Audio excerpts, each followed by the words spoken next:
Hello friend, welcome to my channel 5 Minute Pediatric. Today I will discuss about drugs for cough. So this video is made for professional only and this video is not made for promotion of any brand or product. So first of all, let's discuss. We have three type of cough syrup. We have Demulcent, and then next we have Expectorant, and third group we have antitussives. So let's discuss one by one. So first of all, we have Demulcent.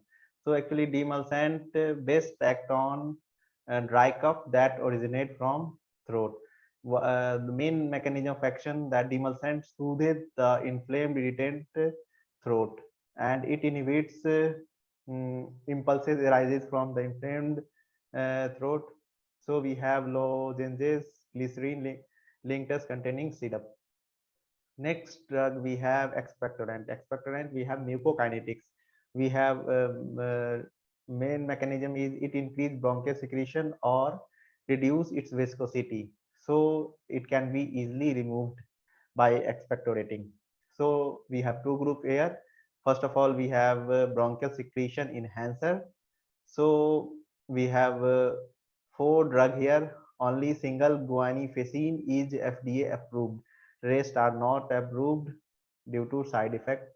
So we have sodium potassium citrate, potassium iodide, guaifenesin, and ammonium chloride. Only guaifenesin is US FDA approved drug.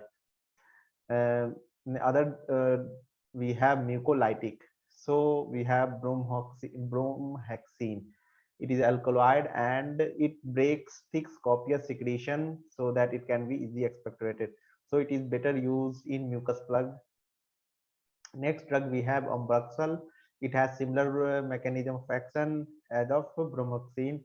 We have Ambrodil, Ambrolite available in market. Next, we have acetyl cysteine. So, the main mechanism that in sputum there is disulfide bond, and it open it, and the secretion becomes less copious, so that it can be easily expectorated. The available we have Mucomix. It is commonly used in ventilated patient. Other drug we have carbocysteine also. Next drug we have antitussive. Antitussive actually this is cup center suppressant. So it raise threshold of cup center.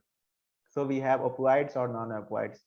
So mainly antitussive are used in dry non-productive cough that disturbs sleep and surgery.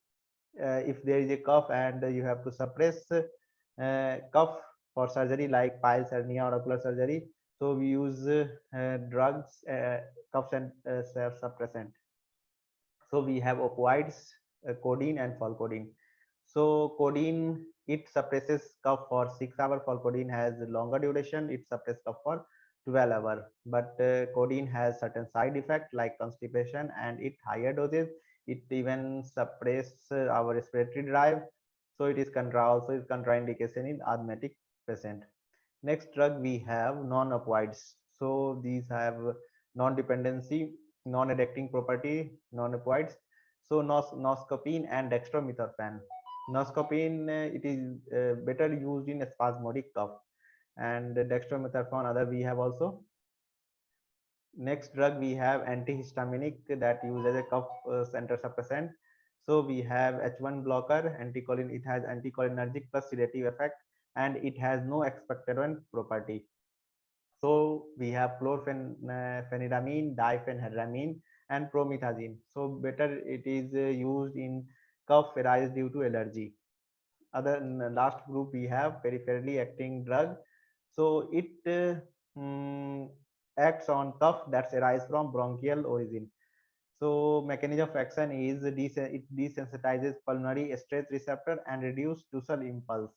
So this drug is recently introduced in India. So we have prenoxidazine. So this is all about cough syrup.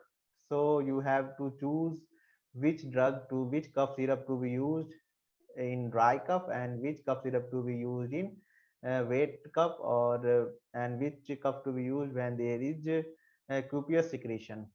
So you have to choose cough syrup accordingly. Hope you enjoyed this video. Kindly like, subscribe, and share my channel. Thanks.